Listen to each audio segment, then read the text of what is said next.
Hello everyone, स्वागत है आप सभी का वीएसएम क्लासेस में। और हम क्लास 9th का चैप्टर 8 मोशन पढ़ रहे थे। हम मोशन के बारे में पढ़ चुके हैं कि मोशन क्या होता है, स्पीड, वेलोसिटी और एक्सेलरेशन, ये सारी चीज़ें हम पढ़ चुके हैं। आज हम देखेंगे कि ग्राफिकली हम मोशन को किस तरीके से रिप्रेजेंट करते हैं। तो सबसे पहले चलिए देख लेते हैं कि ग्राफ्स क्या होते हैं। ग्राफ्स क्या होते हैं कि दो क्वांटिटीज़ के बीच में जो रिलेशन बताएं, डिपेंडेंसी बताए कि वो एक दूसरे पे किस तरीके से डिपेंड कर रहे हैं। अब ग्राफ्स में हम क्या करते हैं, यहाँ ये हमारी पॉजिटिव एक्स एक्सिस होती है, ये हमारी नेगेटिव यहाँ से इस साइड, ये हमारी वाई एक्सिस बोलते हैं वर्टिकल वाली, और ये हमारी नेगेटिव वाई। वैसे ये पूरी एक्स एक्सिस ही होती है, हम सिर्फ कहते हैं कि यहाँ पे एक्स की वैल्यू पॉजिटिव है इसलिए पॉजिटिव एक्स एक्सिस, ये नेगेटिव एक्स एक्सिस। वाई ये भी पूरी क्या है, वाई एक्सिस है, ये पॉजिटिव वाई या नेगेटिव वाई। तो अब हम ग्राफ्स में किस तरीके से करते हैं कि मान लो ऐसे कुछ कोऑर्डिनेट्स दिए होते हैं, ये इक्वल इंटरवल पे होते हैं, 1 2 3 4। इक्वल इंटरवल का मतलब क्या है, यहाँ पे -1 -2, इस तरीके से इसमें भी 1 2 3 4, इधर क्या होगा फिर -1 -2, और बिल्कुल सेंटर पे यहाँ पे क्या होता है 0। ये और इसको हम क्या बोलते हैं, ओरिजिन। ओरिजिन का मतलब हम जब फिजिक्स में अब हम करेंगे तो इसका मतलब क्या होगा कि यहाँ पे बैठकर कोई ऑब्जर्वर ऑब्जर्वेशन ले रहा है, इस पॉइंट को हम ओरिजिन मानते हैं। अब ये जो गैप्स होते हैं, ये जैसे कि सेंटीमीटर्स में लगा लो, ये 1 सेंटीमीटर का होगा तो ये भी 1 सेंटीमीटर 1 सेंटीमीटर 1 सेंटीमीटर, इस तरीके से ये गैप्स जो हैं हम इंटरवल बराबर रखते हैं। आपने 1 सेंटीमीटर का लिया इसलिए 1 2 3 4 इस तरीके से लिख दिया। 2 सेंटीमीटर के भी आप ले सकते हो, फिर आप क्या लिखोगे 2 4 6 8 इस तरीके से, लेकिन गैप्स जो हैं वो इक्वल होंगे। इसी तरीके से वाई एक्सिस पे भी ये जो गैप्स हम ले रहे हैं 1 2 3 4 ये इक्वल होंगे, लेकिन ज़रूरी नहीं है कि ये वाले जो गैप हैं ये इसके इक्वल हों। अब हमने यहाँ पे भी 1 2 3 लिया, यहाँ पे भी 1 2 3 लिया। अब फॉर एग्जांपल आप मान लो कि एक्स एक्सिस पे तो हमने 1 का गैप लिया हुआ है, 1 सेंटीमीटर का 1 2 3 4, लेकिन यहाँ पे हम उसी को अगर हम डिस्प्लेस करके लिख दें 2 4 6 8, यहाँ पे भी क्या हो जाएगा -2 -4, तो भी ये ठीक होगा हमारा, हम इसको गलत नहीं कह सकते। ये ज़रूरी क्या है कि एक्स एक्सिस पे आपने जितने पॉइंट्स लिए उनके बीच का इंटरवल सेम होना चाहिए, और वाई एक्सिस पे जितने पॉइंट्स लिए उनका भी इंटरवल सेम होना चाहिए। आपस में इन दोनों के इंटरवल सेम चाहे हो या ना हो, इस बात से कोई फ़र्क नहीं पड़ता। आप अपनी कन्वीनियंस के अकॉर्डिंग ले सकते हो, आपको जो रीडिंग्स दी होती है उसके अकॉर्डिंग। अब मान लो कि मैं आपसे कोई पॉइंट्स ड्रॉ करने के लिए कहूँ कि आप ये 1 2 1 4 और या फिर बोलूँ मैं 2 4, ये वाले पॉइंट्स बताओ मुझे कहाँ पे होंगे। तो ये वाला पॉइंट किसके लिए होता है, ये एक्स एक्सिस का होता है और ये वाई एक्सिस का। अब आप देखिए एक्स एक्सिस पे 1 क्या है, ये रहा यहाँ पे, इसके लिए आप एक डॉटेड लाइन ड्रॉ करो। मैं एक बार डार्क लाइन ड्रॉ कर रही हूँ, आपको डॉटेड लाइन ड्रॉ करनी है ताकि अच्छे से आपको क्लियर दिखे। 1 ये होगा, और 2 वाई एक्सिस का पॉइंट, तो वाई एक्सिस पे 2 कहाँ पे है, यहाँ पे, तो 2 ये होगा। जहाँ पे भी ये पॉइंट इंटरसेक्ट करेगा ये वाला हमारा पॉइंट क्या होगा 1 2। एक्स एक्सिस पे वैल्यू इसकी 1 है और वाई एक्सिस पे इसकी वैल्यू क्या है 2 है, तो ये वाला पॉइंट होगा। अब मान लो 1 4 ड्रॉ करना हो तो एक्स एक्सिस पे वैल्यू क्या है 1, तो एक्स एक्सिस पे 1 के लिए सेम यही लाइन होगी, और वाई एक्सिस पे क्या बोला हुआ 4, तो वाई एक्सिस का 4 पॉइंट ये है हमारा। तो इसको इस तरीके से आप ड्रॉ करो।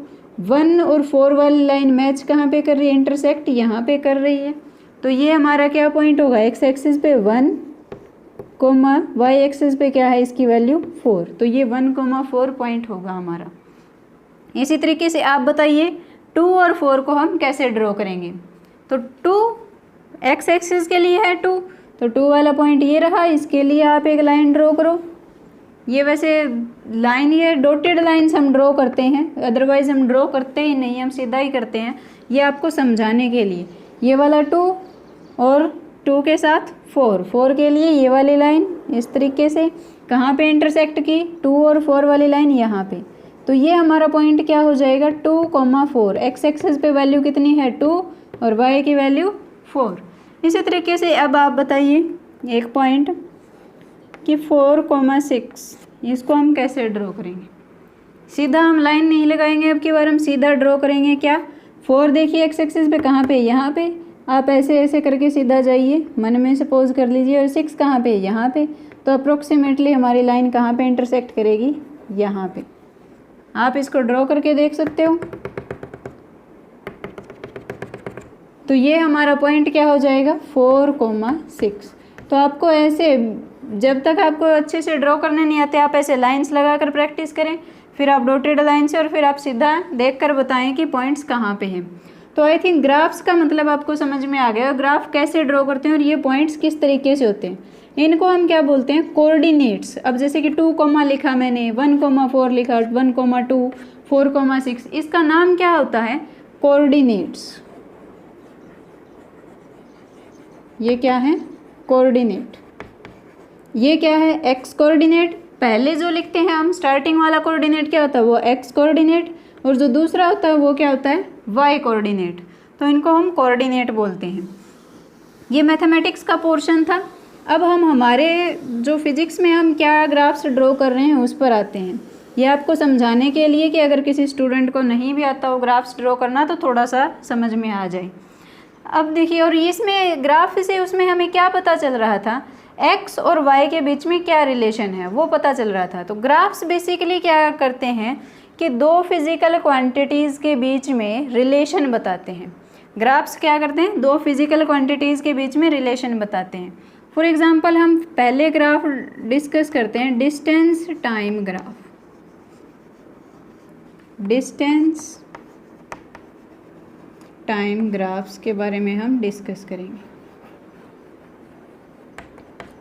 अब देखिए, डिस्टेंस टाइम ग्राफ का मतलब क्या है कि जो ग्राफ डिस्टेंस और टाइम के बीच में रिलेशन बताए उन्हें हम क्या कहेंगे, डिस्टेंस टाइम ग्राफ्स।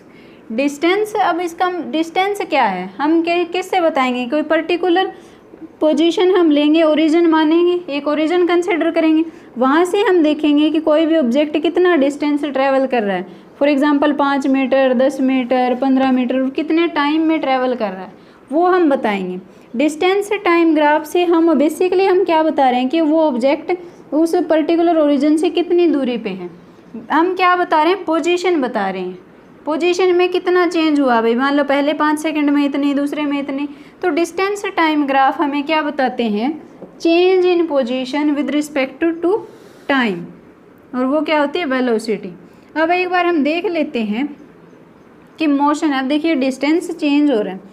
अब मोशन, एक तो इसमें 3 पॉसिबिलिटीज़ हो सकती हैं, या तो हमारा ऑब्जेक्ट हो रेस्ट में या फिर हो मोशन में। मोशन में फर्दर 2 पॉसिबिलिटीज़ हैं, कौन कौन सी, या तो हो सकता है यूनिफॉर्म मोशन में ऑब्जेक्ट, या फिर हो सकता है नॉन यूनिफॉर्म मोशन हो। मानते हो ये बात, तो ये 3 पॉसिबिलिटीज़ हो सकती हैं, रेस्ट, यूनिफॉर्म और नॉन यूनिफॉर्म। पहले हम मान लेते हैं कि हमारा ऑब्जेक्ट क्या है, रेस्ट में है। एक हम पहली कंडीशन के बारे में एक बार हम डिस्कस कर रहे हैं कि जब रेस्ट में है तो हम उसका ग्राफ किस तरीके से बताएंगे, ग्राफ किस तरीके से बनाएंगे जब रेस्ट में है, या फिर हमें ग्राफ दिया हुआ है कोई रेस्ट का, तो हमें पता कैसे चलेगा कि वो रेस्ट का ग्राफ है। देखिए, वर्टिकल वाली ये वाली हमारी क्या होती है, वाई एक्सिस, ये वाली हमारी क्या होती है, एक्स एक्सिस। तो एक्स एक्सिस के लिए हम कंसिडर कर लेते हैं एज अ टाइम एक्सिस। अब इसको क्या नाम देंगे, हमारे ये टाइम है, हम टाइम बताएंगे इस पर कि टाइम किस अकॉर्डिंग चेंज हो रहा है। टाइम हम ले लेते हैं इन सेकेंड, सेकेंड्स में बता रहे हैं हम इसमें टाइम। मान लो यहाँ पे 5, यहाँ पे तो 0 है ही ओरिजिन पे, तो यहाँ पे 5, 10, 15, 20, मतलब 5 सेकेंड, फिर 10 सेकेंड, 10 सेकेंड किससे 10 सेकेंड, बिल्कुल 0 वाली से 10 सेकेंड, इनके दोनों के बीच का डिफरेंस तो 5 हो जाएगा। फिर 0 से 15 सेकेंड है ये, और ये 20 सेकेंड कहाँ से है, यहाँ से 0 से 20 सेकेंड, इनके बीच में गैप क्या रहेगा, 5-5 सेकेंड का गैप रहेगा हर एक में। तो ये हमें सेकेंड के लिए हो गया। अब हमें डिस्टेंस टाइम बनाना है, तो ये वाई एक्सिस को हम डिस्टेंस के लिए मान लेते हैं कि ये हमारी डिस्टेंस शो कर रही है। इसको चाहे आप डी से डिनोट कर लो या फिर एस से। डिस्टेंस इन मीटर, मीटर में हम ले लेते हैं एक बार डिस्टेंस। आप किसी में भी ले सकते हो, सेंटीमीटर, किलोमीटर, कुछ भी, लेकिन हम एक बार मीटर में ले रहे हैं। तो इसमें भी हम इसी तरीके से गैप्स बना लेते हैं, इक्वल इंटरवल पे होने चाहिए ये। 10, 20, 30, 40। ये क्या है? 10 meter from origin, 20 meter from origin, 30 meter from origin and 40 meter from origin. अब मान लो कि जो पर्टिकुलर हमने पोजीशन ली है उससे कोई ऑब्जेक्ट 20 मीटर दूरी पे है, तो मतलब वो यहाँ पे है। t is equals to 0 time पे, टाइम की वैल्यू 0, एक्स एक्सिस पे 0, ये तो ये यहाँ पे है इसका मतलब। अब हम क्या कह रहे हैं कि वो ऑब्जेक्ट जो है वो रेस्ट में है। अगर वो रेस्ट में है तो इससे के रिस्पेक्ट में उसकी पोजीशन चेंज नहीं होगी, वो यहीं पे रहने वाला है। 20 मीटर दूर था ओरिजिन से और वो 20 मीटर दूर ही रहने वाला है। फिर हमने 5 सेकंड बाद देखा, 5 सेकंड बाद भी वो ओरिजिन से 20 मीटर दूर ही है, यानी कि यही वाला पॉइंट ओरिजिन से क्या है? 20 मीटर दूर ही है। ग्राफ ड्रॉ करेंगे। कितने सेकंड बाद देखा हमने? 5 सेकंड बाद। तो मतलब यहाँ पे पोजीशन अभी भी उसकी क्या है? 20 है। आप ये नहीं मानोगे कि पहले तो यहाँ पे था अब यहाँ पे आ गया, ये सिर्फ हमारा टाइम आया है यहाँ पे, हमारी पोजीशन अभी भी यहीं पे है। अगर हम ऊपर नीचे कर देते तो हम कहते कि ये अब 30 से 40 के बीच में आ गया। अगर नीचे आ जाता, मान लो कि यहाँ पे होता, तो हम कहते 10 से 20 के बीच में आ गया, अब पोजीशन चेंज हुई। लेकिन पोजीशन वाली लाइन हमारी यही है, मतलब पोजीशन क्या है? वही है, ओरिजिन से अब भी वो 20 मीटर की दूरी पे ही है, पोजीशन चेंज नहीं हुई है, हमारा टाइम चेंज हो गया। अब हम कह रहे हैं रेस्ट में है, तो अगले 10 सेकंड बाद भी जब हम देखेंगे तब भी वो 20 पे यहीं पे मिलेगा, ये वाली पोजीशन ही होगी। 15 सेकंड बाद देखेंगे तब भी उसकी पोजीशन ये वाली ही होगी, ओरिजिन से वो 20 मीटर की दूरी पर ही रहेगा। ओरिजिन से, यहाँ से आप ओरिजिन से अगर डिस्टेंस बताना हो तो आप ये वाली हाइट देखोगे, हाइट के अकॉर्डिंग डिस्टेंस पता चलेगा, और टाइम ये जो विड्थ बन रही है उसके अकॉर्डिंग, तो ये वाली पोजीशन हो जाएगी। तो बेसिकली इसका ग्राफ फिर क्या आएगा? हमें कौन कौन से पॉइंट्स मिले? एक तो हमें ये पॉइंट मिला, ये पॉइंट मिला, ये इस तरीके से हमें पॉइंट्स मिलते चले जाएंगे, इस तरीके से मिलते चले जाएंगे पॉइंट्स। तो हमारा ग्राफ कैसे आ जाएगा? फिर इन सभी पॉइंट्स को ज्वाइन करके एक लाइन ड्रॉ कर दो, ये हमारा ग्राफ होगा। अब कहीं पे भी देखो आप 5 पे, 5 सेकंड का टाइम, 5, हाइट अभी भी कितनी है? 20 की, टाइम 10, हाइट अभी भी कितनी है? 20 की, टाइम 15, हाइट अब भी 20 और टाइम 20, हाइट भी 20, आगे टाइम जैसे जैसे 25 होगा फिर भी 20 पे ही है, मतलब 20 मीटर दूर ही है ओरिजिन से हर एक टाइम के लिए। तो हमारा ऑब्जेक्ट क्या है? रेस्ट में है। रेस्ट के लिए हमारा ग्राफ कैसा आया? ऐसा आया। ये क्या है? और पैरेलल है। अब ये लाइन देखो, ये लाइन पैरेलल है इस लाइन के, जो हमें टाइम एक्सिस ले रहे हैं। तो रेस्ट के लिए ग्राफ कैसे आएगा? Line parallel to time axis. Time axis के लाइन हमारी क्या आ रही है? पैरेलल आ रही है। तो वो अगर इस तरीके का आपको कोई ग्राफ दिखे तो आप क्या कहोगे? ऑब्जेक्ट जो है हमारा रेस्ट में है। ये क्या था? हमारा डिस्टेंस टाइम ग्राफ। चलिए अब और देखते हैं एग्जाम्पल। मोशन में है मान लो ऑब्जेक्ट हमारा, मोशन भी कैसा? यूनिफॉर्म मोशन मान लो एक बार। यूनिफॉर्म मोशन माने तो देखिए क्या होगा। यूनिफॉर्म मोशन का मतलब क्या है? कि इक्वल डिस्टेंस ट्रैवल करे इक्वल इंटरवल ऑफ टाइम में। पहले मान लो 0 टाइम पे 0 वाली पोजीशन पे था, फिर 5 सेकंड बाद नोटिस किया तो बोला ये 10 मीटर का डिस्टेंस ट्रैवल कर लिया इसने, मतलब टाइम के लिए टाइम एक्सिस पे 5, वाई एक्सिस पे यानी कि हमारे डिस्टेंस एक्सिस पे 10, तो 5 पे इसने 10 मीटर का डिस्टेंस है ट्रैवल कर लिया। तो ये वाला पॉइंट हमारा कहाँ पे होगा? 5, 10, ये यहाँ पे। ठीक है बच्चों। नेक्स्ट देखो अगले फिर 5 सेकंड में देखा, अगले 5 सेकंड कहाँ तक हो जाएगी? 5 तक तो हम देख चुके, अगले 5 सेकंड कहाँ तक हो जाएगी? यानी कि 10 तक पहुँच जाएंगे हम। एक्स की वैल्यू अब हमारे पास क्या हो जाएगी? 10, कॉमा इक्वल इंटरवल में इक्वल डिस्टेंस ट्रेवल किया यानी कि ये फिर 20 तक पहुँच जाएगा। 10 का यहाँ तक कर चुका तो 10 ही करेगा अगले 5 सेकंड में भी, तो ये 20 तक पहुँच जाएगा। तो 10, 20। अब ये वाला पॉइंट देखो कहाँ पे होगा? 10, 20। ये 10, 20। इसी तरीके से अगले 5 सेकंड पे देखें तो 15, कितना नेक्स्ट 10 मीटर का ट्रैवल कर जाएगा। नेक्स्ट 10 में ये क्या हो जाएगा 30 पे, तो ये वाला पॉइंट हो जाएगा। इसी तरीके से अगला 20 पे 40। तो ये हमारा ग्राफ कुछ इस तरीके से आ जाएगा। फाइनली हमारा ग्राफ कौन सा होगा, ये लाइन। ये हमने कैसे सिर्फ पॉइंट्स ड्रॉ करने के लिए बनाई थी। ये वाली लाइन हमारी फाइनल ग्राफ होगी। क्या है, ये भी एक स्ट्रेट लाइन है पासिंग थ्रू ओरिजिन। ओरिजिन से ये पास कर रही है। क्या लिखोगे, और ये किसके लिए था, यूनिफॉर्म मोशन के लिए। यूनिफॉर्म मोशन के लिए हमने बनाया था कि इक्वल इंटरवल में इक्वल डिस्टेंस ट्रैवल कर रही है, तो उसके लिए हमने ये ग्राफ बनाया। तो ये कैसा आया, straight line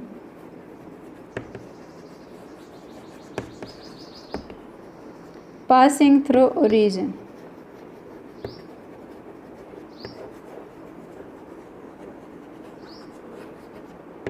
passing through origin. अब इसमें देखिए आप, ये जब हम क्या कर रहे थे, अब हमने लेक्चर में, पहले वाले लेक्चर में भी आपको बताया था कि हम स्ट्रेट लाइन मोशन की बात करेंगे। अगर यहाँ पे स्ट्रेट लाइन मोशन है तो इसी डिस्टेंस को आप डिस्प्लेसमेंट से भी रिप्लेस कर सकते हो। डिस्टेंस की जगह आप डिस्प्लेसमेंट लिख सकते हो। Straight line motion in one direction अगर है तो चलो एक बार हम देख लेते हैं कि इस ग्राफ से अगर डिस्टेंस और हमारा डिस्प्लेसमेंट दोनों बराबर हैं, जिस केस में डिस्टेंस और डिस्प्लेसमेंट बराबर होंगे, तो आप वहाँ पे कह सकते हो कि यूनिफॉर्म मोशन है। इसका मतलब स्पीड कांस्टेंट है, तो उसका मतलब क्या है, वेलोसिटी भी कांस्टेंट है जब हमारे डिस्टेंस और डिस्प्लेसमेंट बराबर हो। एक बार ये वाला इरेज कर लेते हैं। इस ग्राफ से देखिए हम और क्या क्या सीख सकते हैं। इस ग्राफ की हेल्प से हम जो ऑब्जेक्ट है उसकी स्पीड हम निकाल सकते हैं। अब देखिए वो स्पीड हम कैसे निकाल सकते हैं। कोई भी एक मतलब इसका पोर्शन ले लो ग्राफ का, ये वाला पोर्शन ले लो। मान लो मैंने ये वाला बस इतना पोर्शन ले लिया। पूरे ग्राफ को मैं एक बार कंसिडर नहीं कर रही, मैंने सिर्फ ये वाला पोर्शन कंसिडर कर लिया। इस पोर्शन के लिए मैंने ये लाइनें ड्रॉ कर दी। स्ट्रेट लाइन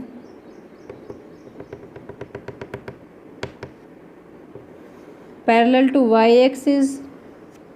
जब ये लाइनें मैंने ड्रॉ की तो मुझे क्या यहाँ से टाइम मिल रहा है कि कितने टाइम के दौरान का मैंने मोशन है देख रही हूँ।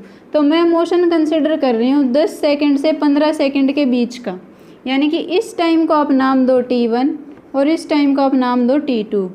तो फाइनली मेरा टाइम, मैं कितने टाइम तक इंटरवल तक मैं मोशन को देख रही हूँ, तो वो क्या हो जाएगा मेरा T2 minus T1। That is मेरा टाइम क्या आ जाएगा 15 माइनस 10, यानी कि 5 सेकंड के लिए मैं एक बार मोशन को ऑब्जर्व कर रही हूँ, बीच में किसी 5 सेकंड के लिए। नेक्स्ट अभी देखिए पैरेलल टू एक्स एक्सिस जब आप ये ड्रॉ करोगे, ये लाइनें इन्हीं पॉइंट्स पे, ये लाइनें आपने ड्रॉ की, तो यहाँ से आपको क्या मिलेगा कि डिस्टेंस इतने टाइम में इतना डिस्टेंस ट्रेवल किया, इतने टाइम में इतना डिस्टेंस ट्रेवल किया। तो डिस्टेंस आप यहाँ से कैसे निकालोगे, D2 माइनस D1। D2 आप ये फाइनल मान और D1 ये इनिशियल वाला। तो डिस्टेंस आपके पास क्या आ जाएगा 30 माइनस 20, दैट इज़ 10 मीटर। ये आपके पास डिस्टेंस आ गया।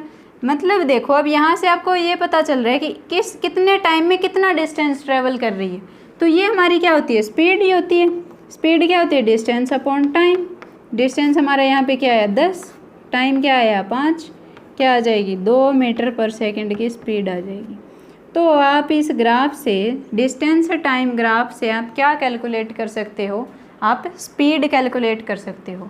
या फिर आप ये पूरी कर्व मान लो, ये पूरी लाइन आप मान लो, एक पोर्शन अगर आप ना कंसिडर करो तो ये पूरी लाइन मानोगे तो आपका टाइम क्या रहेगा 0 से 20 सेकंड तक का।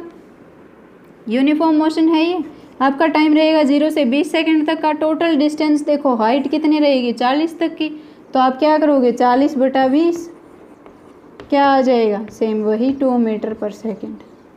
तो यहाँ से डिस्टेंस टाइम ग्राफ से आप स्पीड मेज़र कर सकते हो। ये क्या था, यूनिफॉर्म स्पीड के लिए था, जब कांस्टेंट स्पीड होती है यूनिफॉर्म मोशन के लिए था। अब देखिए जब मोशन हमारा एक्सेलरेटेड हो यानी कि नॉन यूनिफॉर्म मोशन हो तब क्या होगा।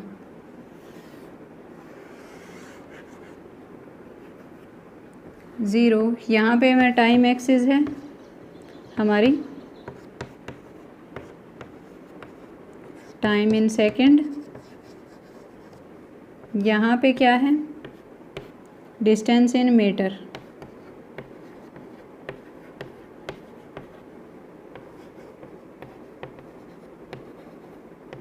तो ये डिस्टेंस इन मीटर है। अब नॉन यूनिफॉर्म मोशन है, यानी कि नॉन यूनिफॉर्म के केस में भी क्या हो सकता है कि दो केस पॉसिबिलिटीज़ हैं, या तो मोशन एक्सेलरेटेड हो सकता है, एक्सेलरेशन हो सकती है वहाँ पे, या फिर रिटार्डेशन। एक्सेलरेशन, रिटार्डेशन मतलब क्या है, नेगेटिव ऑफ एक्सेलरेशन, उसको भी आप एक्सेलरेटेड मोशन ही बोलोगे। रिटार्डेशन में क्या होगी, स्पीड कम हो रही होगी और एक्सेलरेशन में स्पीड ज़्यादा हो रही होगी। अब मान लो स्टार्टिंग वाले 5 सेकंड में इसने 10 मीटर का ही ट्रैवल किया, अगले 5 सेकंड में 10 से कुछ ज़्यादा का ट्रैवल कर दिया, यानी कि 10 से कुछ ज़्यादा कुछ यहाँ पे, अगले 5 सेकंड में भी 10 से कुछ ज़्यादा और कर दिया, मतलब 11 से ज़्यादा, इस तरीके से। तो आपको वो ग्राफ थोड़ा सा इस तरीके से मिलेगा, ऊपर की तरफ जाता हो। पहले हमारा क्या आ रहा था, स्ट्रेट लाइन आ रहा था, लेकिन एक्सेलरेटेड मोशन के लिए कुछ इस तरीके का ग्राफ मिलेगा, क्योंकि इक्वल इंटरवल में इक्वल डिस्टेंस ये ट्रैवल नहीं कर रही, तो ये एक्सेलरेशन के लिए हो जाता है। जब ये डाउनवर्ड में नीचे की तरफ कहीं आ रहा हो तो वो क्या हो जाता है, रिटार्डेशन के लिए हो जाता है। एक्सेलरेटेड मोशन में थोड़ा सा हमें कर्व्ड ग्राफ मिलेगा। आज के लिए एक बार इतना ही, आई थिंक आपको कुछ समझ में आया होगा। मैंने मेरी तरफ से पूरी कोशिश की है समझाने की, लेकिन फिर भी एक बार के लिए आप ये दो अच्छे से समझो कि रेस्ट के लिए ग्राफ आपको समझ में आ गया होगा, straight line parallel to time axis, और यूनिफॉर्म मोशन के लिए straight line passing through origin, और एक्सेलरेटेड मोशन के लिए कोई कर्व्ड लाइन आपको मिलेगी। हो सकता है एक्सेलरेशन हो रही हो, ये हो सकता है वेलोसिटी कम हो रही हो, स्पीड कम हो रही हो, तो इस तरीके से भी हो सकता है। मतलब एक्सेलरेटेड नॉन यूनिफॉर्म मोशन के लिए कोई कर्व्ड लाइन आपको मिलेगी। बेसिकली यही है ग्राफ्स, डिस्टेंस टाइम ग्राफ, और इससे हम कैलकुलेट क्या कर सकते हैं, इससे हम स्पीड कैलकुलेट कर सकते हैं। स्पीड किस तरीके से, दिस बाय दिस, इस तरीके से हम करते हैं। वर्टिकल पे हमने क्या लिया, डिस्टेंस, और हॉरिजॉन्टल पे टाइम, तो डिस्टेंस अपॉन टाइम वो हमारे पास क्या आ जाती है, स्पीड आ जाती है। एक बार के लिए इतना ही, नेक्स्ट में हम थोड़ा और अच्छे से करने की कोशिश करेंगे। आगे हम देखेंगे वेलोसिटी टाइम ग्राफ्स क्या होते हैं। आज के लेक्चर में इतना ही। Thank you so much, tata bye bye.